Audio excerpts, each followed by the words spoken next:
is your Filipino radio experience in Las Vegas. PHLV Radio.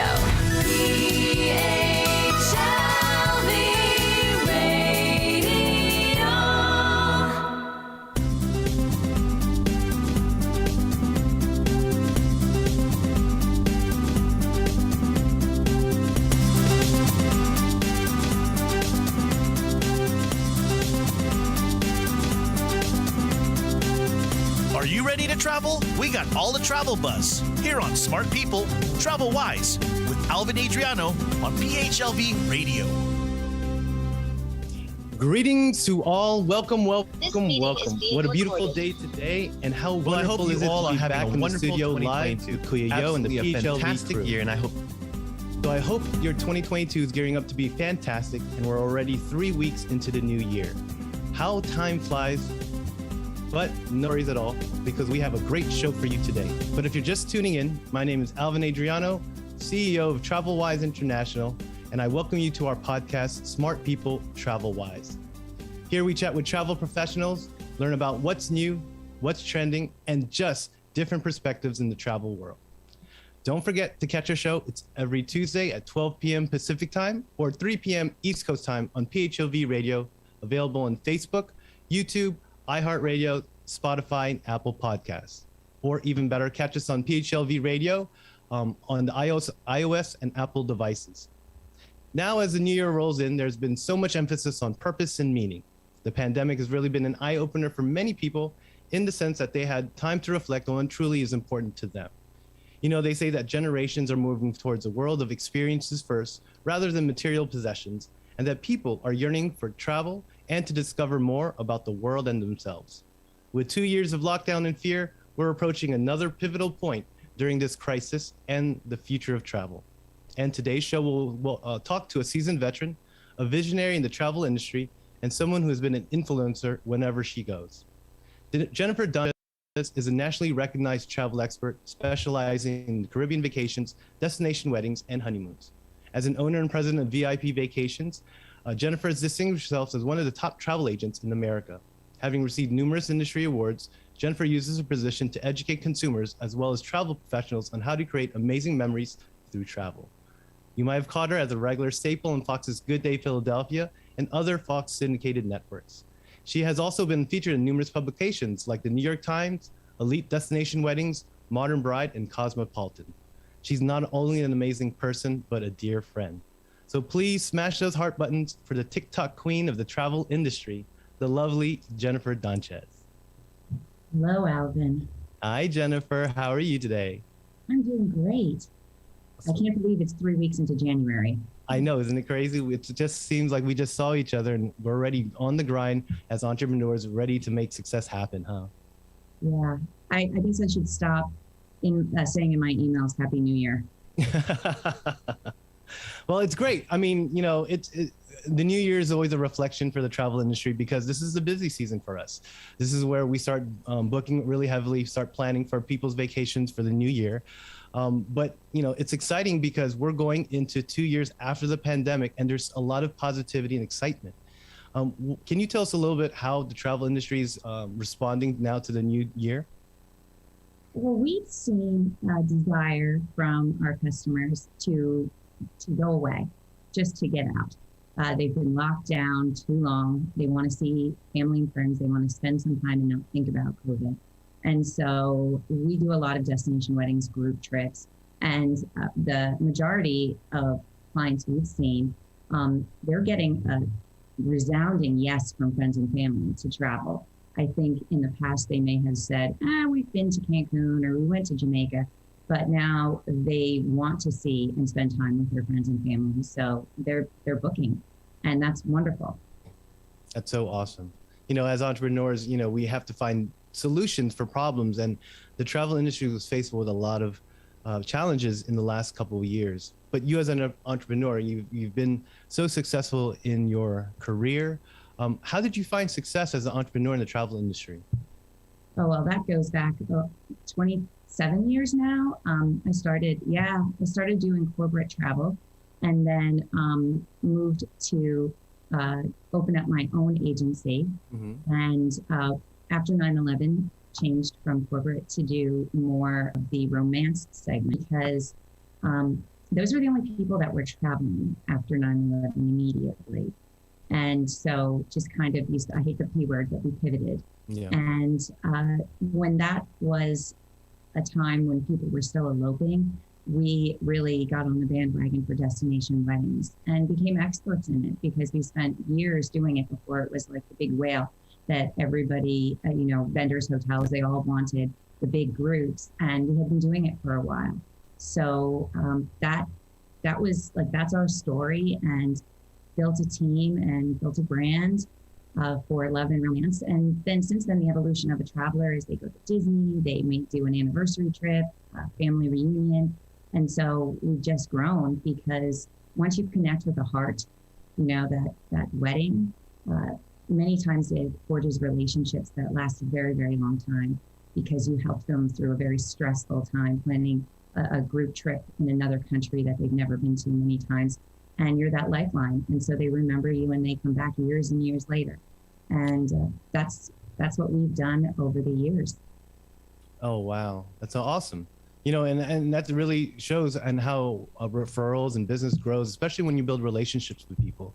In the toughest times, the relationships that you build before are the ones that make you stronger. And those are the foundations that your businesses are built on. And so as any entrepreneur, I know we faced tons of challenges, but was there any challenges that were similar to the pandemic in your time? Yeah, I think 9/11 was probably the hardest. And in a way, coming in, and a lot of the incentive trips were in the fall. So, you're just looking for that.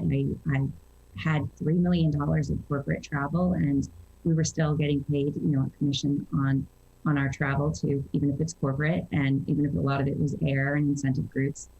And when it just ended, I can remember going to a Christmas party, and a friend who was a doctor said, well, I could hire you as a receptionist. And it crushed me because it was like December. And so it had been 3 months of this. And I stuck with it. Those honeymooners really kind of paid some of the bills because they were still wanting to travel.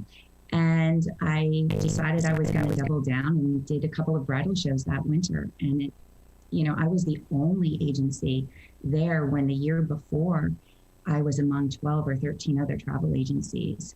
So I think I did it something probably riskier. I spent more money, but in the long run, it really paved the way for what my company has become about, which is, I usually say, selling love in the legal way, selling, love, selling weddings, selling honeymoons, selling anniversary trips. And so it was February, I think, where we started to see some, people coming back. But it was still hard. So what it taught me was that at any given time, all well planned out, things can just fall apart. So plan ahead for what you can, which meant save for a rainy day. And since that was a good 6 months, I thought, okay, well, that was 6 months. Let me make sure that we save to have all of our operating expenses for a year in case there was no money coming in. And so we did that. It also prepared me to have a level of comfort in the uncomfortable, not knowing that something could just fall apart at the last minute. So I think I was more prepared for the pandemic. I don't think I was prepared for it to be right now in season 3.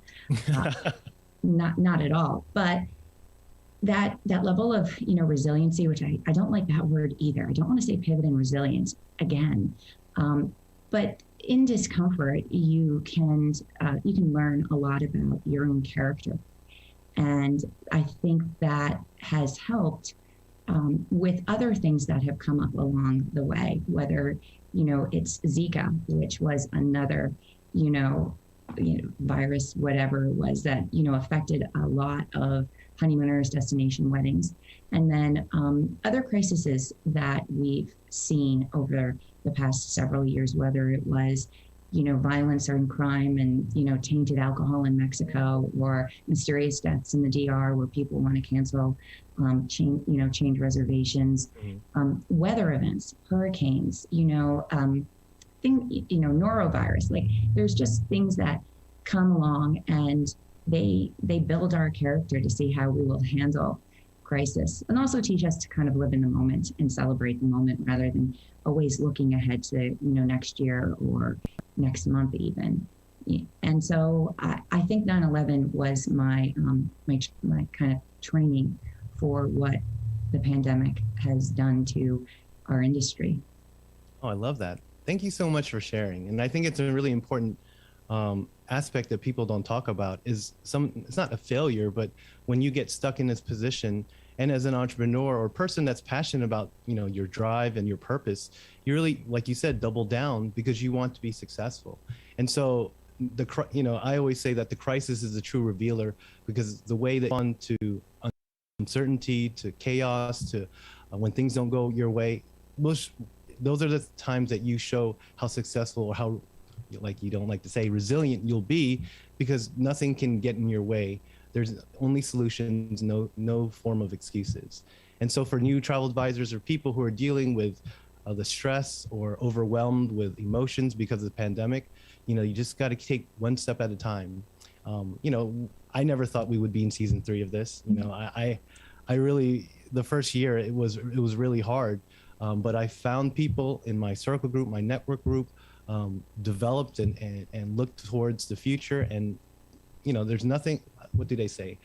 Nothing positive will come from a negative mind. So we had to change the mindset, and it really changed the way I looked and how I saw things and how I looked at my business. And so I wanted to ask you, how has travel changed your life? I mean, you talk about the instances with your businesses doubling down, but you also have a family. You were all able to raise 5 children in the travel industry, which is amazing, because a lot of women have to deal with raising a family or being a CEO. But how has travel changed you in your life? Well, I think it's the greatest teacher. I think somebody said you learn by what you read, by your teachers, and by what you've personally experienced. So I think that traveling opens the door to so many different cultures. So it's a great teacher of just different cultures. I think it also shows kindness, because when you travel, your mind is opened and you can really get to know different people. I've been treated so well by people I have that are just strangers.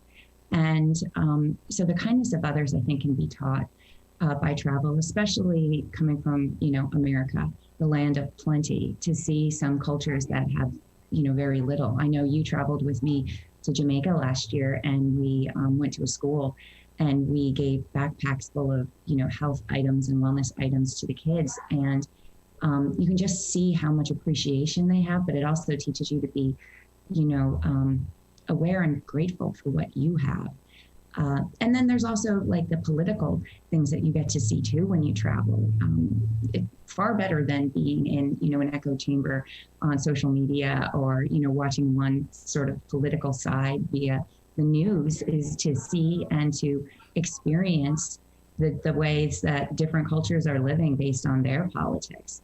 So I think it's been the best educator as a mom, but even personally for me. And I would rather live in a small box and be able to travel than live in a mansion and not be able to travel. So I've always had travel as a priority for my family and for my children. And it's one of the reasons why I think I'm passionate about, this pandemic being over and letting people get out and see and explore. That's what makes life worth living. Yeah, I think you make an amazing point. I grew up in a family of travel advisors too. My mom opened our agency in '89, and I remember traveling with her. I didn't know what I was traveling about. I would just buy little trinkets and take pictures. But when you reflect on it, you just start realizing the opportunities that you really had. And so, at first look, I'm just like, oh, I was so fortunate to be able to travel. And that was my, I guess, badge of honor. But I didn't realize how important travel was until I took my children to travel. And I saw through their eyes how they transformed, how the world opened up to them, and they don't even know about it. And so that's why I thought it was really important to highlight that, because, you know, we talk about transforming ourselves, but as parents, we always find ways, like you said, to find teachers or experiences that will teach our children, not just, you know, how to make tons of money, but to be kind and to be global citizens, and to understand that, you know, although we're all different, we have a lot of things that are similar that really connects us as humans. And I think that, and travel really see a new definition in these coming months, because people are going to be excited to see the possibilities of what they've been like dreaming for the last 2 or 3 months or 2 or 3 years. Yeah.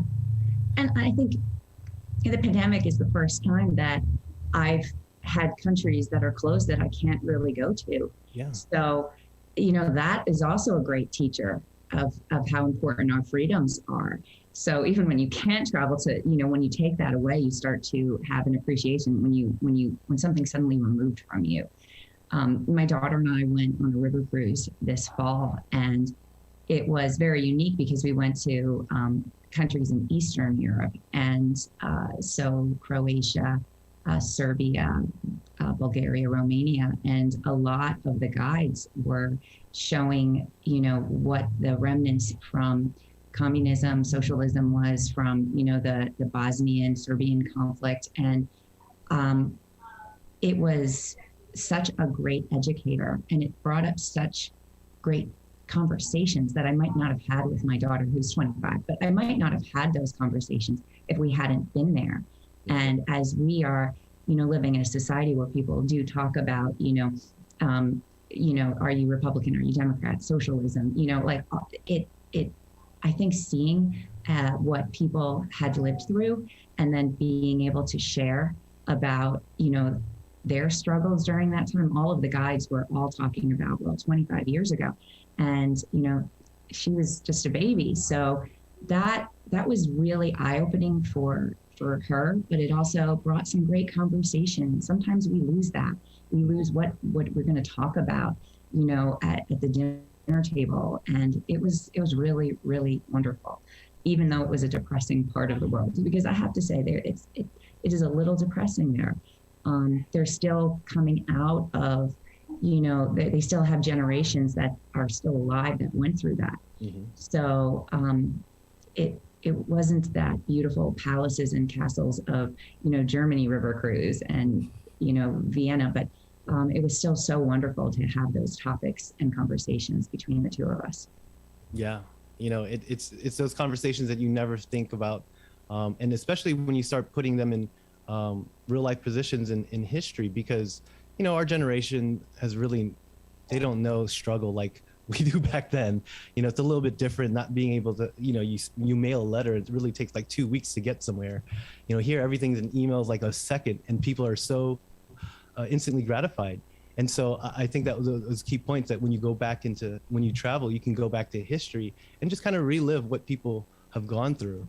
And I think that's an important thing, because you talk about depression, and I kind of want to link that back to this pandemic, because, you know, a lot of people, first it was about economics and safety and travel, but we don't really talk about the internal effects about how this pandemic has really affected people emotionally, psychologically.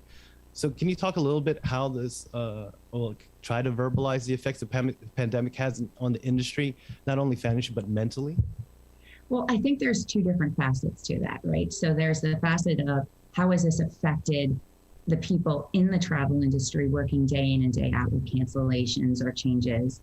And then I think it's how has that affected our customers, because they kind of are symbiotic, right? If the customer is upset, if the customer is depressed, if the customer is scared, well, then your entire experience as the travel professional is going to be very different too. So in general, what I will say is I think what the pandemic has done is it's forced people to work from home. Many storefronts for agencies have closed down, or people are still working from home. Consumers are now many times working from home. And although I personally get a lot more done when I'm working from home, I think it has change the way we communicate with each other. Just the simple niceties that sometimes we would get when you walk into an office and say good morning, you kind of lose that. And I wonder if that's having an effect on, first of all, the consumers, because they're forgetting how to talk, nicely to sometimes. And then what they're seeing day in and day out when you're living in a box and you're only watching the news, or social media is definitely geared to what you like to hear, what you like to see. So what are you watching? It's hard. At any moment you could say something to a client and they can just Google it too, right? Before, when they're sitting in front of you and you're talking to them about a trip, they're paying attention to you. Via an email or like even a phone call, they are not really looking you in the eyes and hearing exactly what you're trying to say. And we don't want to force people to go someplace if they're scared. So that was, I think, the beginning, the evolution of this, is people were scared, which is ironic, because if you look at the June, July of 2020 and the amount of cases that were out there, people who are traveling now, when there's 1 million cases a day in the United States versus you would have been way better off if you were really, really scared to travel back in June and July, where you had the middle seats free and there was not a lot of, COVID going around. But we have to work through that. And so I think it takes a lot of empathy from the agency, but empathy from our customers too, to know or to understand what we've been going through, and they don't know. So, you don't know what you don't know. So it's our job to, explain that. Communication is usually the best way to explain what you're dealing with. And communication, I always say kind and communicate go back and forth with each other. So to be clear is to be kind. And I think many travel advisors have spent hours and hours rebooking and changing. And I think when our industry doesn't get paid until after people travel, sometimes the line is blurred whether you're doing what's right for the client or right for you. So I think that's been the hard road that a lot of travel professionals and owners of travel businesses have dealt with. But I do see that we are better now. And better now in that I think we've either come to reality of what's been happening, or we've created support systems to help us clearly communicate better. And those with empathy for our clients and what they're going through, I think will win in the end. Because empathy plus action equals compassion. And compassion is that you feel and understand what they're going through, but you're also doing something to help them get through it. That's the difference. You can say I'm empathetic and do nothing, but adding that action to it means you truly care and you're compassionate. So I think for travel advisors, honing in on their compassion is probably the thing that will help them come out of this, because people will remember that. They truly, truly will remember what you did for them.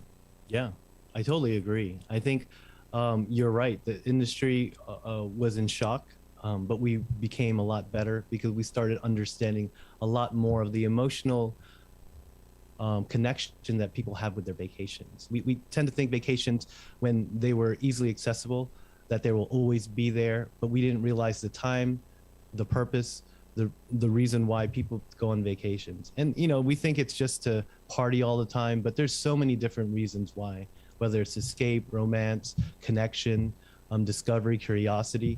We learned a lot from the pandemic, whether it was about community and connection, socializing and interaction. All of those are important features of why people travel.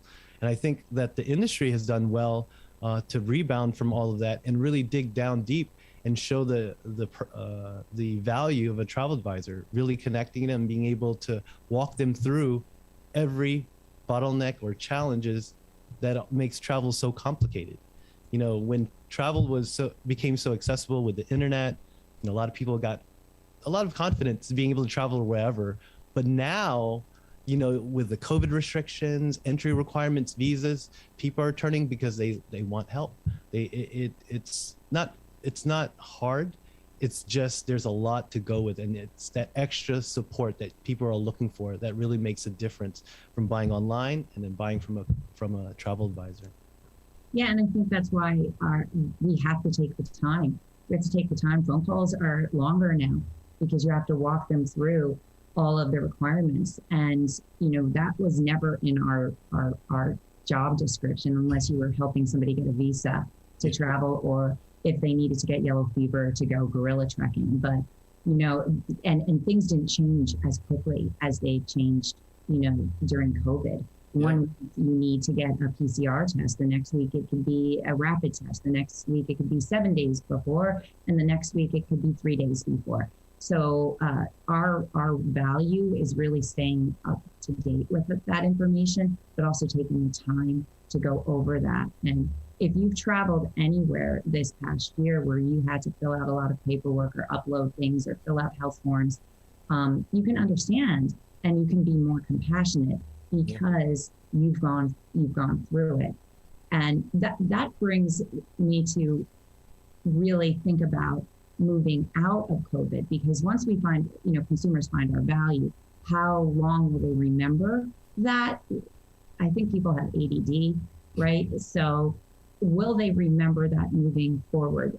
And I think one of the ways is to really touch them, right? So you make a lasting impression on them. But I also really hope that travel advisors get back into their offices and their storefronts, because you never can underestimate the value of somebody driving by a strip mall and seeing a travel agency there, or going on down a highway and seeing a billboard for a travel agency. So I know we had to cut expenses. Most storefront operations and many closed their doors and went home. But I would just plead to them that it might be good now because consumers are at home, but once they start to get back out there, they need to see that we're viable and that we're still around, because they'll be able to go back online and start booking if they don't see us. If a tree falls in the wood and no one is there to hear, does it make a sound? If they don't see that travel agents are around, will they know and come back to it, or will their children remember?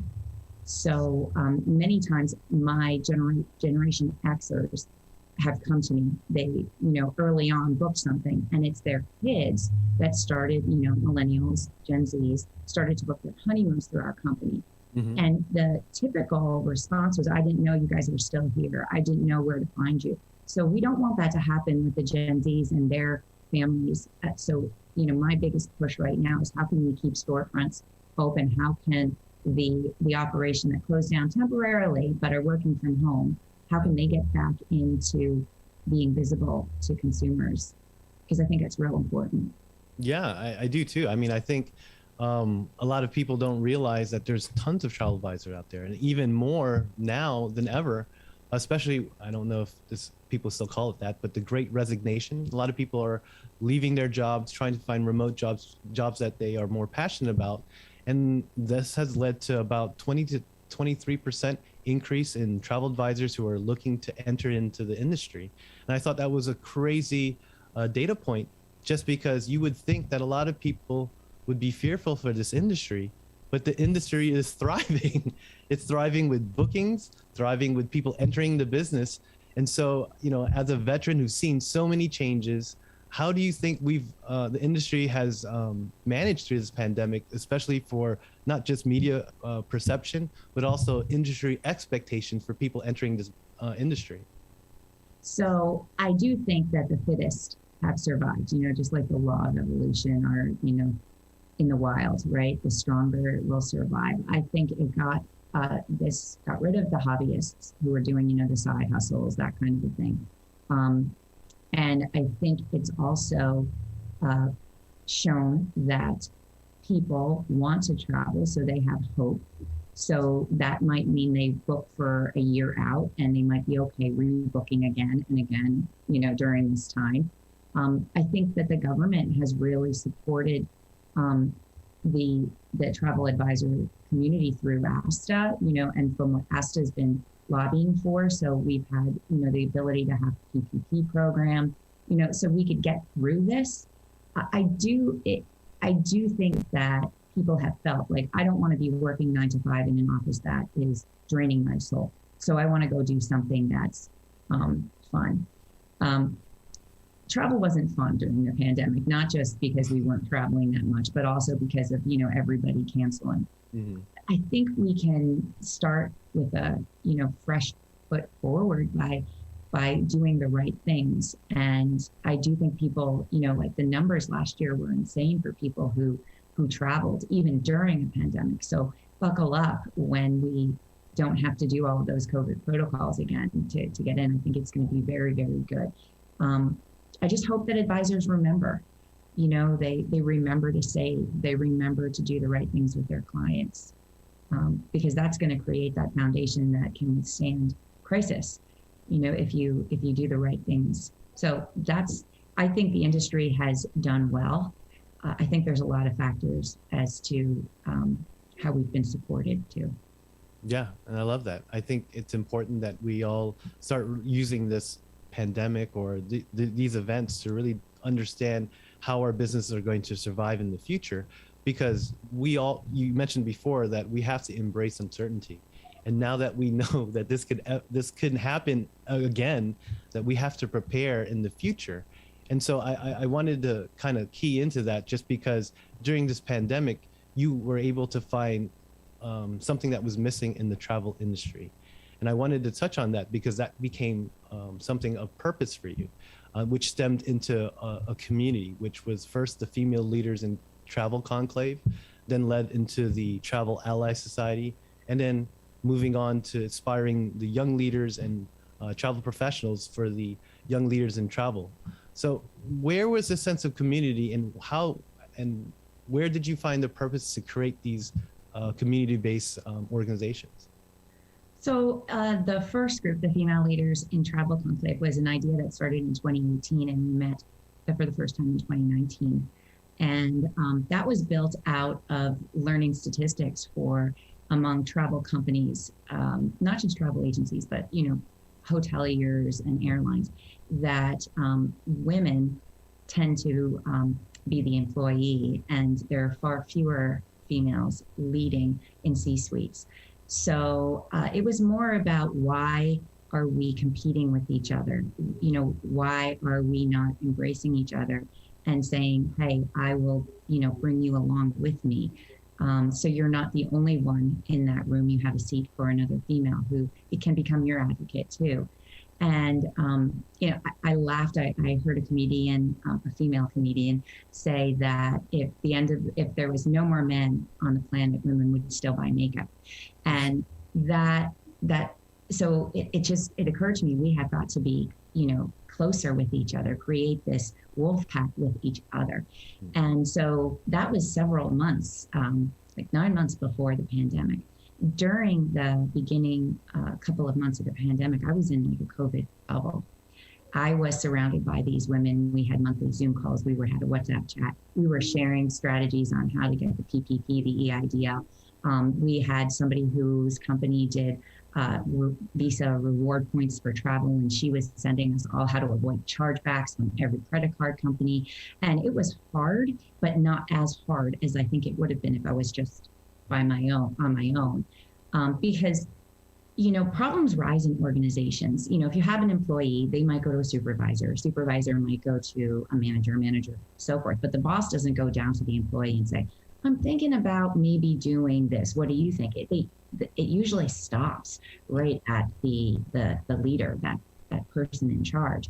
And when there's a challenge or a crisis, it can be very lonely, and you also have nobody to get advice from. You're supposed to know everything, and nobody knew anything about this pandemic. Like, even leaders now have no idea what's going on. But it's nice to be able to bounce things off. And I had that in my COVID bubble with these ladies. But then sometime in like the end of June of 2020, another agency owner called me, and he was closing down his agency, and he was going to get another job. And his wife, who was also a co-owner, was working full-time in a grocery store. And I then had what I would refer to as like survivor's guilt. And I said to myself, well, great, the 20 women that were part of this, we will be okay, but we won't be okay if our industry falls apart. Mm-hmm. So I was fueled to try to figure out how we could make this, that it wasn't based on just the gender, it was based on being a good leader. And when you have crisis and you have challenges and you have to make decisions on the dime, there was never a support group or community for other leaders. So we've spent so many years learning about destination, learning how to sell, learning marketing, learning social media, even learning certain tools, CRMs and different processes. But we haven't, as an industry, focused on developing good leaders. Mm-hmm. And studies have shown that during crisis, the stronger the leader, the better equipped the entire company is and how they can handle crisis. And so why wouldn't we come together and really focus on personal development towards leadership? So the Travel Allies Society was born in January of 2021. We launched it officially April 1st, where we started to take requests to get invites. And it was just like overwhelming because of the immense amount of interest, not only from travel agency leaders, but also from our vendor partners in the travel space, airlines, cruise lines, hoteliers, tour operators, destination tourism boards that wanted in on this, and they wanted to have that same, I guess, community connection support group of leaders. And yes, we get together. We have the Female Leaders in Travel Conclave. We've had the Young Leaders Council and also the symposium. And the young leaders I'm very passionate about, because it's hard to transform others to be leaders when you are trying to stick your fingers in a dam that is breaking. Mm-hmm. You cannot build another a dam.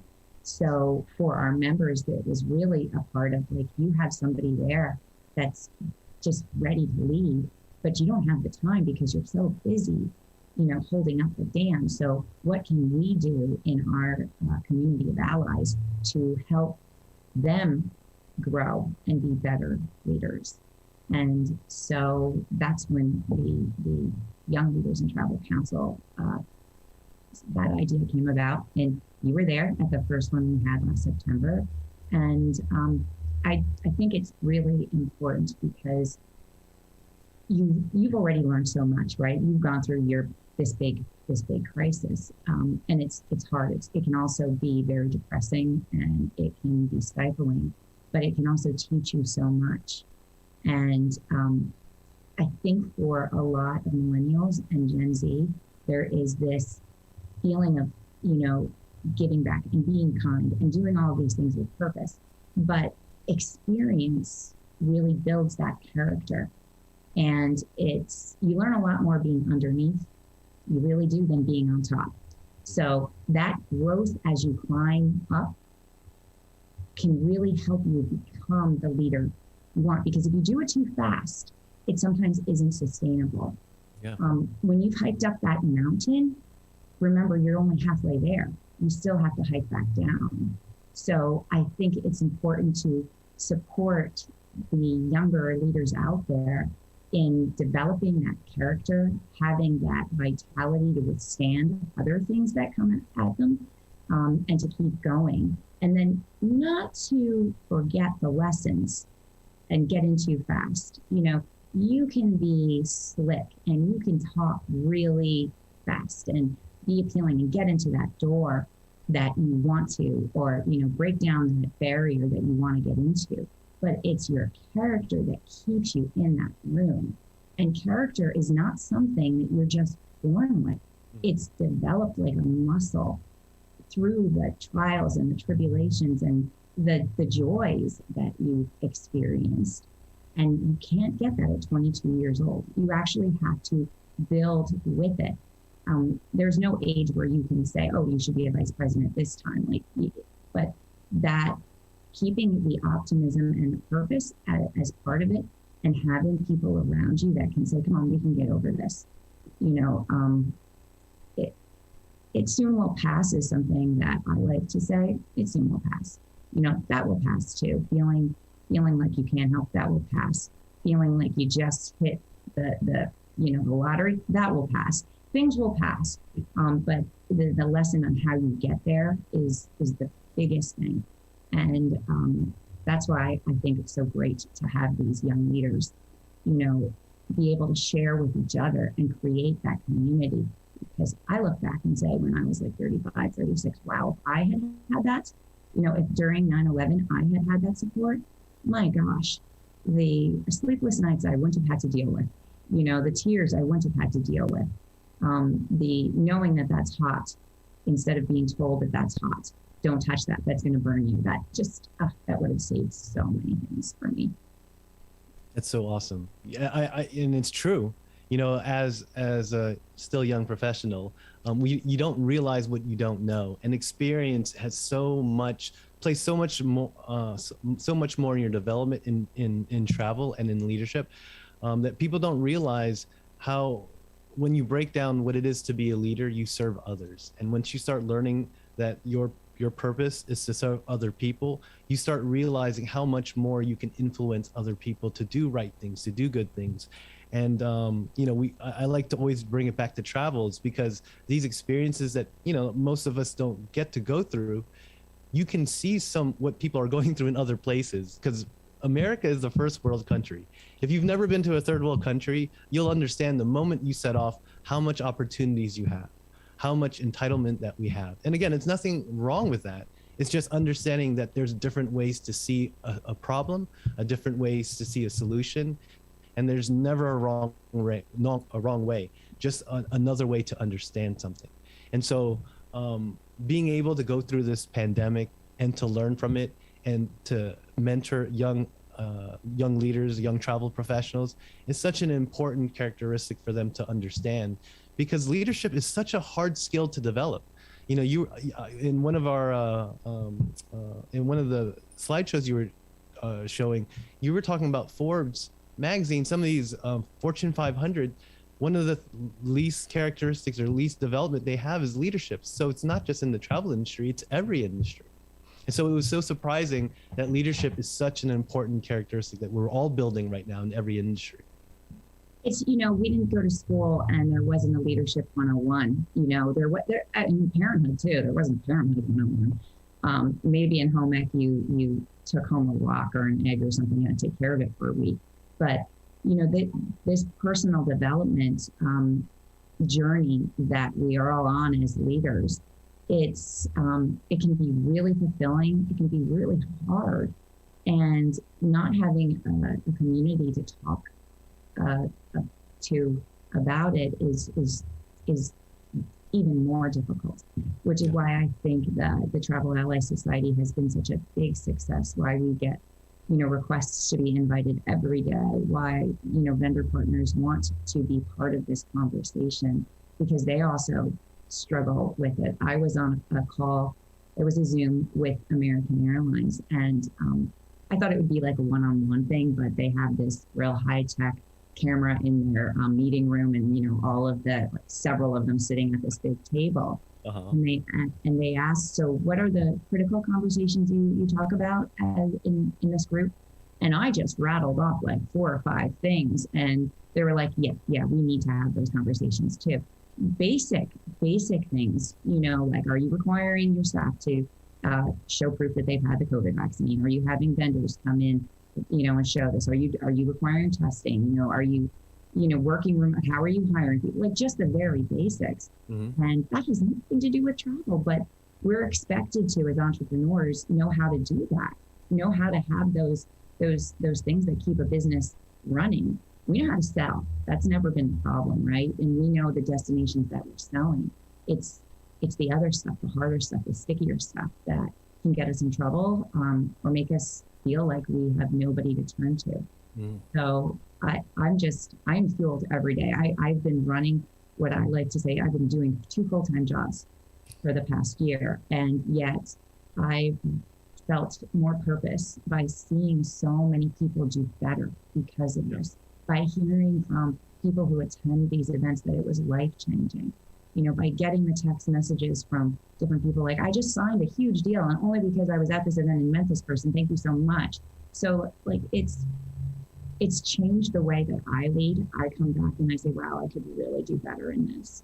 And it's the people there are kind. We take our egos and leave them at the door, and we just share from our hearts, which is a unique thing to be in a group with, that perspective.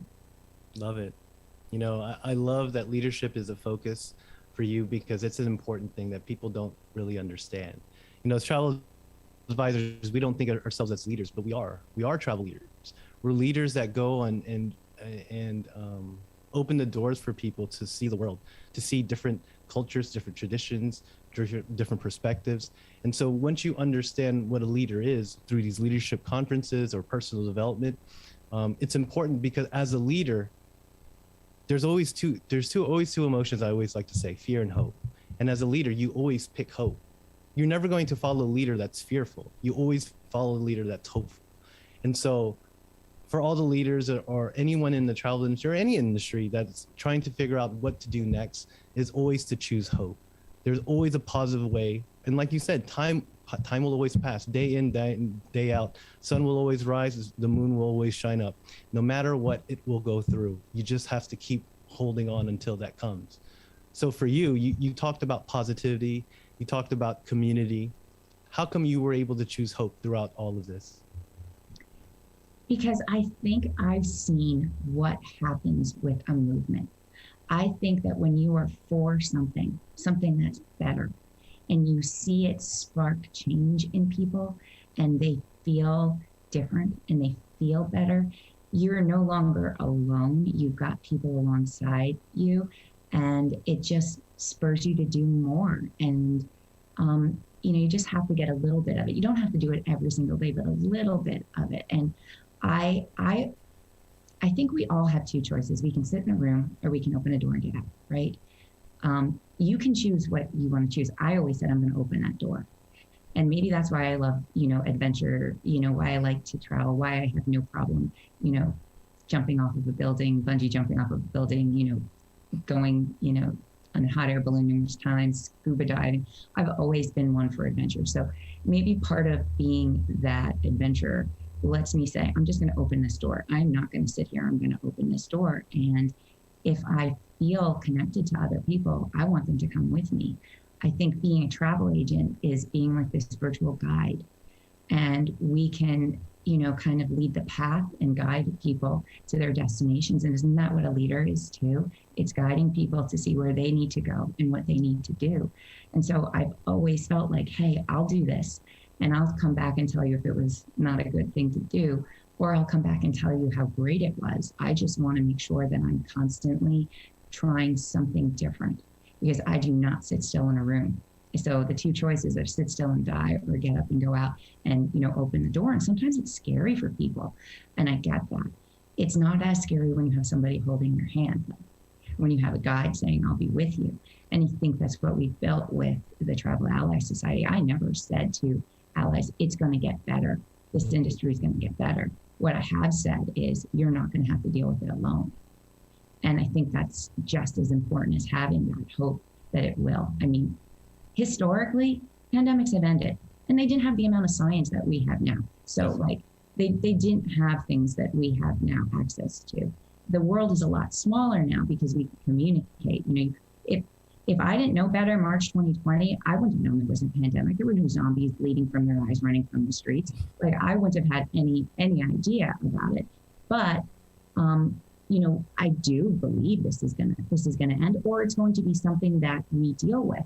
After 9/11, you could no longer just go wait at a gate for your friends to get off of the plane. You couldn't just bring a big bottle of shampoo in your carry-on. So we've adapted to travel based on that crisis. So who knows what we'll have to be adapting to in the next couple of years. I foresee that young people are going to be very good at reading body language by just looking at people's eyes and their mouths and not their hands and their body, because they've had to deal with so many Zoom calls, so there's different ways we're going to evolve from this.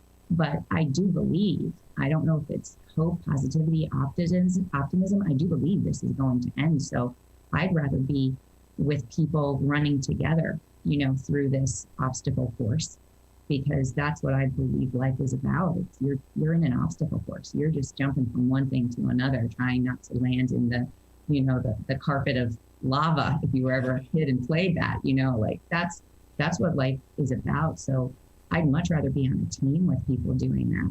And that's how I live. That's how my family is. That's how my work family is. And now my travel allies family.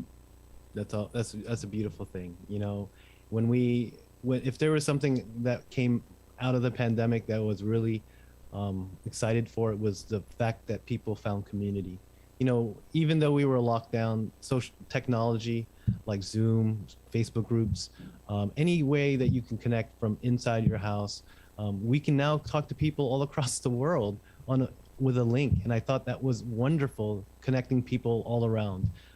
Not because that can replace the human experience, but just bring the world a little bit closer to motivate you and inspire you in some different way. So, when we think about the possibilities for travel, do you see any, the technology accelerated our industry a lot with the inclusions of like digital check-ins, being able to track your bags, and there's going to be a new age of technology coming out in the future. Do you think the pandemic will shape the future of travel in any way? Well, I think it already has, right? I think just, I never really cared. I thought my room was clean, and now you get into the hotel and they tell you they're like 20-point system and you're like, I thought it was clean already. It's, how are you cleaning the airplanes before? So I think maybe people are going to be more sensitive to the cleanliness of certain destinations, that sanitary, how things are clean, taken care of. I don't know if we're going to have to wear masks, but I think that the digital check-ins are amazing. Uploading, Verify with American Airlines is incredible right now, right? So that's really cool for us as travel advisors, to not have to worry about carrying all those papers around with you. I don't know. I think it's going to make it easier on the traveler, which is good. Sometimes having the ability to call at like 2 a.m. is never easy for us as agents.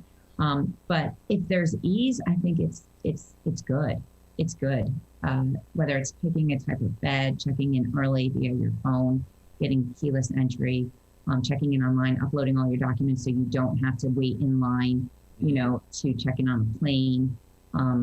That stuff is all good. I'm hoping we don't go to like virtual reality travel. That's what, let me take you virtually to Italy in a third class. No, I hope it doesn't go that far. And I kind of thought that by now we'd be able to get to places a lot quicker. Like if I'm looking back at when I was a kid watching Star Trek and stuff, but the space thing was pretty cool this year. So like I see there's new things down the road for travel. I think ease is the number one thing that I would hope we move towards, ease, because that's the hassle, isn't it? Getting on a plane, that's the hassle.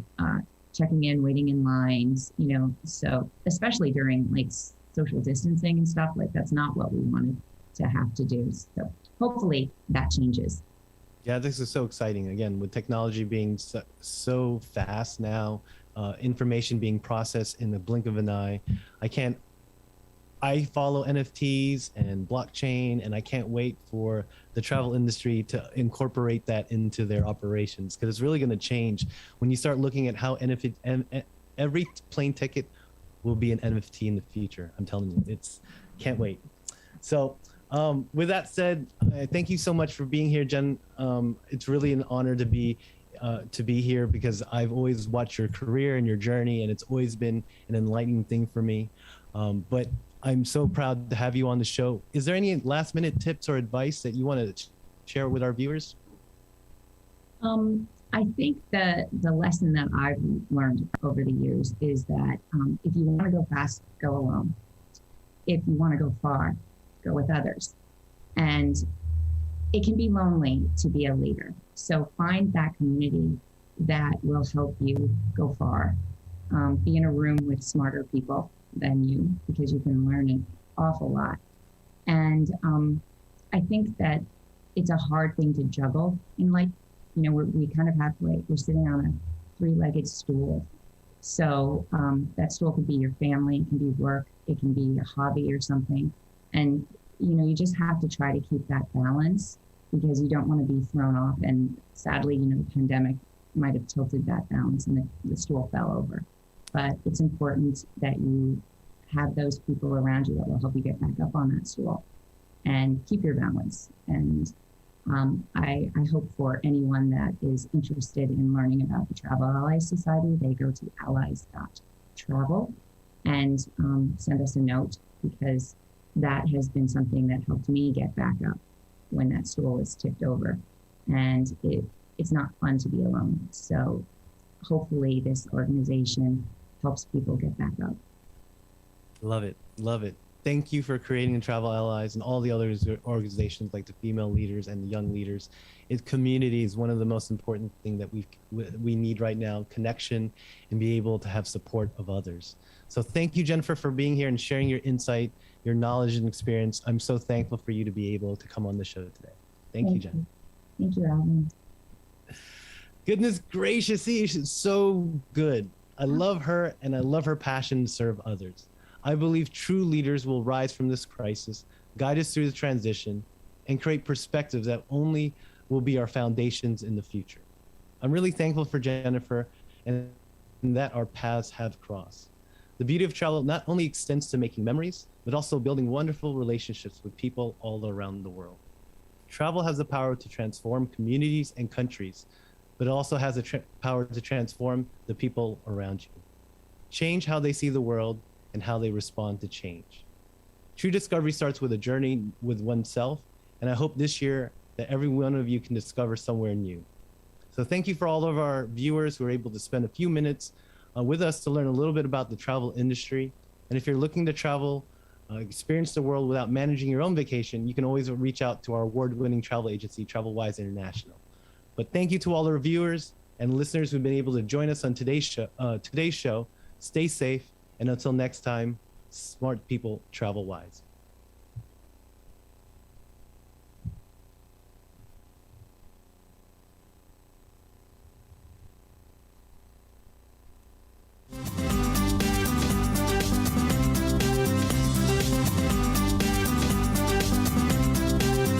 Are you ready to travel? We got all the travel buzz here on Smart People Travel Wise with Alvin Adriano on PHLV Radio.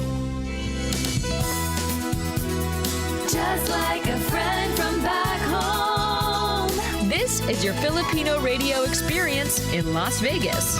PHLV Radio.